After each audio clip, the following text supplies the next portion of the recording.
morning, everybody. Thank you. Thank you for being here at such an early time for a Saturday morning. So we're going to spend the next 20, 25 minutes together. The plan will be, first, quick introduction. We're going to compare 1986 versus 2018. We're going to talk about the UX of relationships, finally closing remarks, and then hopefully we'll have time for some questions, and if not, I'll stick around so you can chat with me later on.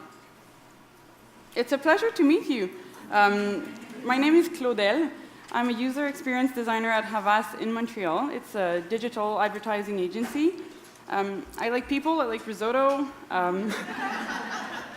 I studied communication for my bachelor degree, and then I moved to interaction design for my master degree. So there's like a link in between, because UX is really focused on the humans, and communication is also focused on humans, so it's good. I'm thrilled by service design and every single touch point it implies, and I also really like AI these days. Now, I hope you're wide awake, because we're gonna compare 1986 to 2018, and what has changed. I don't know if you're familiar with this fantastic movie called Weird Science. Humans will be humans, so we can see what they thought would be cool in 1986.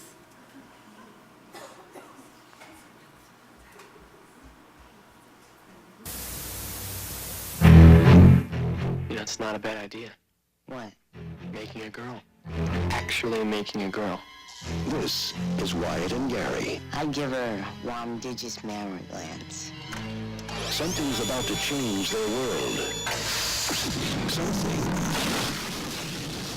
out of this world. She's alive! Alive! What would you little maniacs like to do first? It's all in the name of science. Weird science.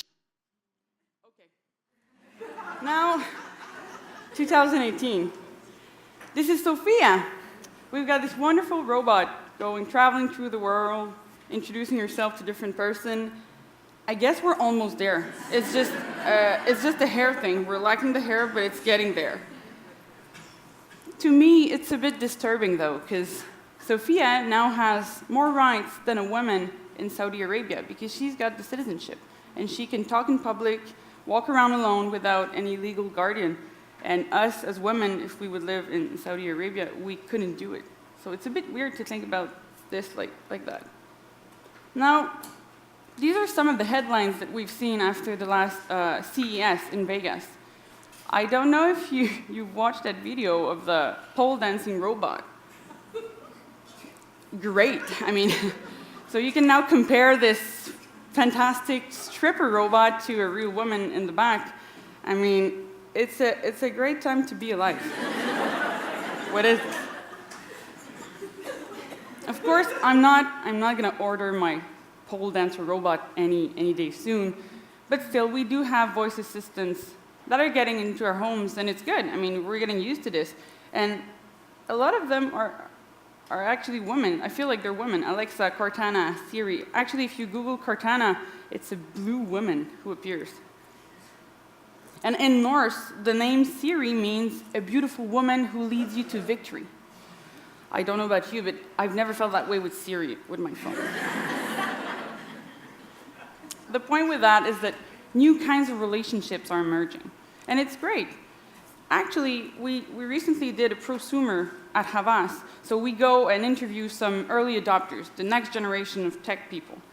And 1 in 5 believe that our world is headed toward a time where humans and robots will develop friendships, and even romance. Actually, when they were asked, in the future, will it be normal to develop deep friendship and romantic relationships? 22% of the male and 16% of the female said yes, it will be part of our lives.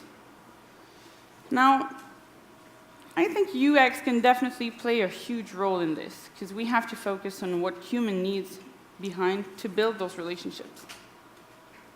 And let me be clear, the UX of relationship isn't only about the voice or the conversation we're building. It's a lot more than that. It's going to be about the emotions and attachment it creates.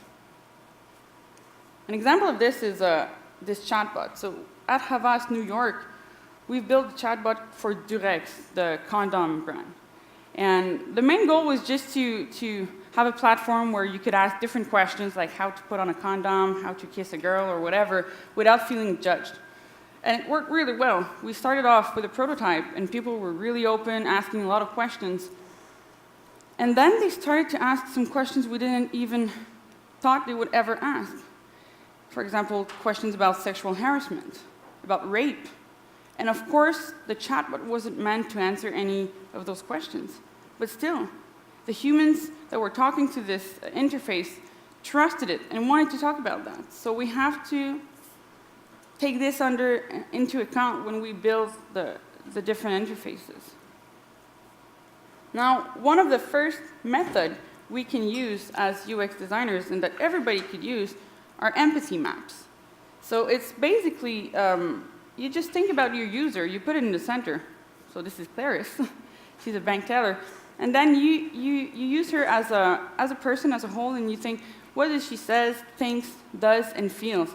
And you could do that specific empathy map for every single touch point of your interaction, so that you can really focus on the human needs and also the emotions and how she feels. And this is really essential into building better relationships with robots. Now, another big trend, and we won't have time because we only have 25 minutes to talk about that. We could spend 3 hours talking about the design for emotions. It's often hard, clients come to the agency and they're like, I want my website to be calm and trustful, and you're like, okay, it's hard to put this in a website. But a good start is definitely this. This is Plutchik's Wheel of Emotion. He's a psychologist, he's built that in the 90s, and it's a useful start just to get to know how to name your emotions and what kind of feelings you want your users to have. As you can see, on the edges, so on the lighter colors, it's lower emotion. For example, annoyance would be you're getting angry, but not yet. You're just annoyed.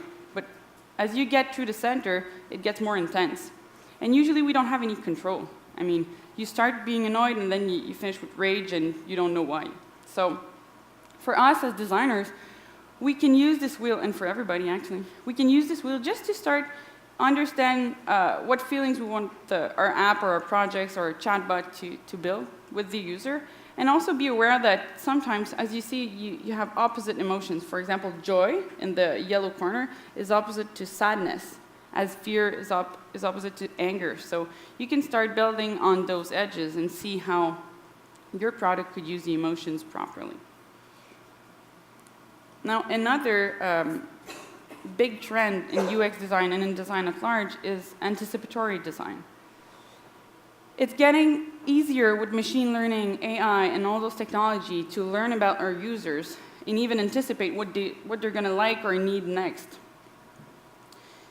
To me, the most important part is, yes, anticipate, but keep listening, because you never know if what you suggested was right or wrong, or if you're just pushing too far the limits of what your user needs or not.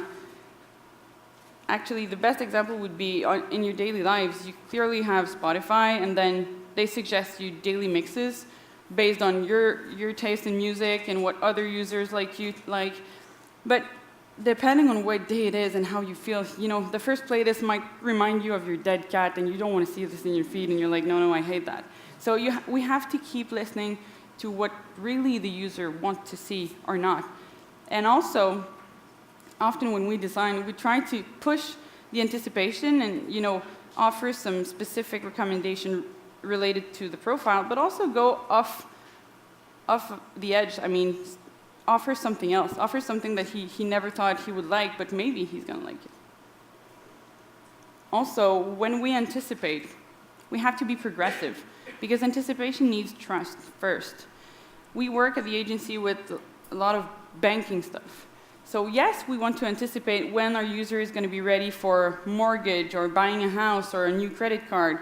But we don't want to be pushy. We don't want to sell every 2 weeks some new stuff. So we first have to build trust, build confidence with our users. This can pass by just asking daily questions about how he is, how he feels, and then within this relationship, at one point he will trust us. And when we will offer e-mortgage or a new solution, well, he's going to say, yeah, that's right. That's exactly what I need right now. Now, keep getting feedback. Too often we launch a website, and I mean, I know it, I do it at the agency. The client is all autonomous in his website thing, and then we do analytics, but we don't really follow up, and then the website goes on. With AI and robots, we will definitely have to be a lot more aware, like actually create a post-launch research plan, because as soon as you drop the robot or the AI system, the research begins also, because it's going to evolve, it's going to learn, it's going to move. Just like Durex, I mean, we had to do a lot of research post-launch, because if not, then what are we going to do when they're asking about rape questions, you know? And I've put some examples of, like, for example, user interviews could be a good way to continue the research after the launch, data analysis. Body language observation is going to be also very interesting. I mean, if you build a new skills for Alexa, for example, then you could go into like homes and watch how people interact with it, how they react, how they move, how they talk with the device, to really observe how the language is talking. And finally, extreme user interviews.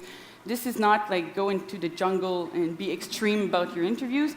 It's a lot more about interview extreme people at the edges of the line. So if you're launching something for the Société de Transport de Montréal, for example, you're going to talk to some users who are really, really using every single day buses, metro, and on all their devices, but also some people who just don't take public transport and don't really have apps or stuff, so that you can have both sides of the medal and really compare what you could improve in your project. So now, closing remarks. I wanted to wrap this up around different things, because we started with weird science, and now we're up with different UX tricks.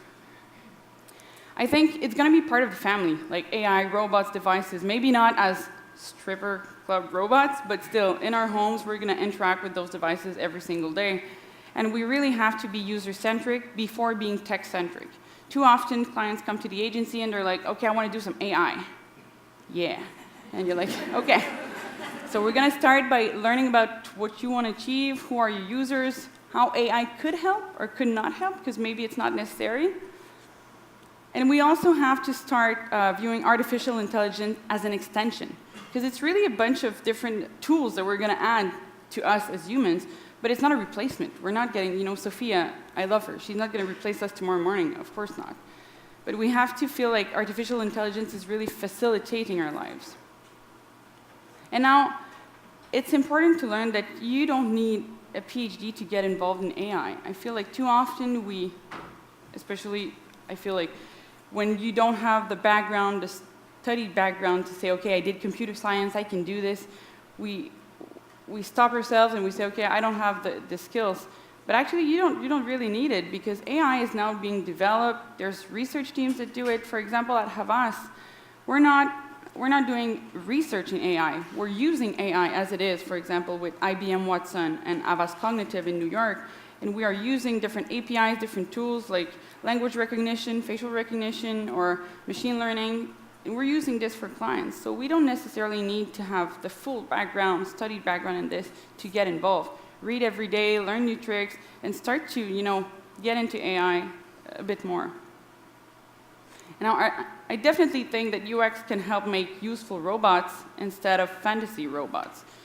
Because, yes, we're still going to see like those fantastic like women-powered robot on stage, but it's our job to make a stop to this and say, okay, you know what, guys, we can do something much more interesting and much more useful for every single person that are going to interact with the robots.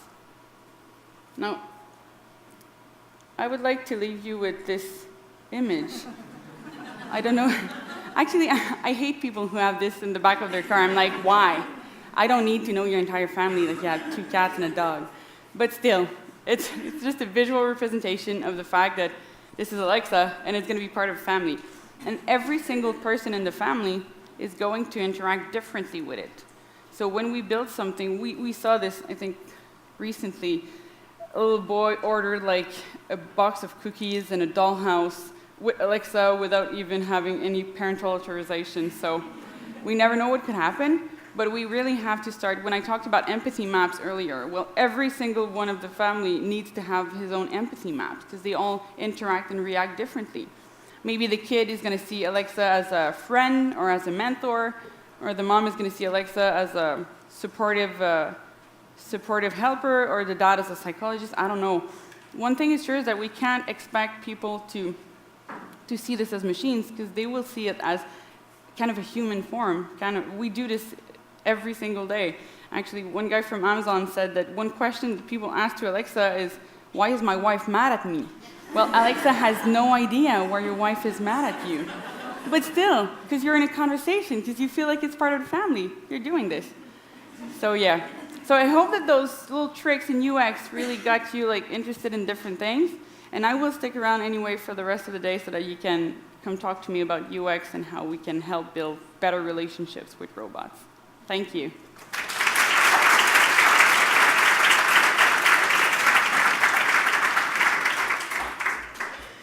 And some questions if you have.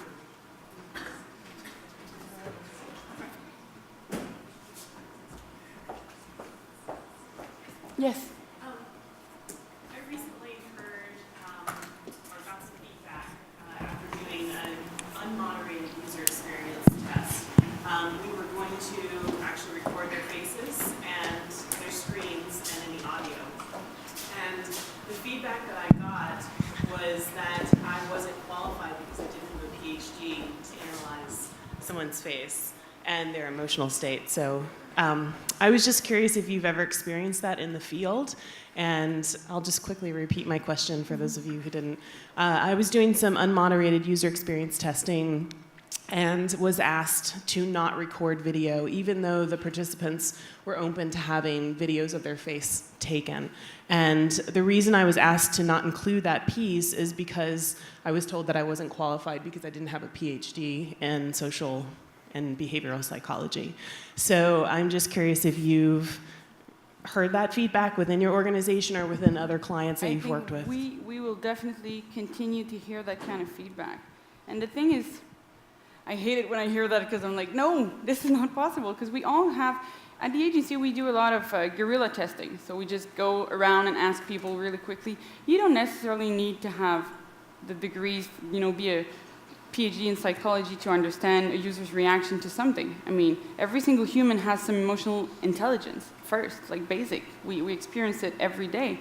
And the thing is, if anybody, I've never experienced it on my job probably because I did my studies in interaction design, so I'm supposed to have a background in at least interaction design, but I will definitely experience it more and more in AI, people telling me I didn't do computer science, so why am I here? And I feel like we still have to push and push, because if we don't, it's still going to be stripper robots and really unidirectional things, and we don't want that.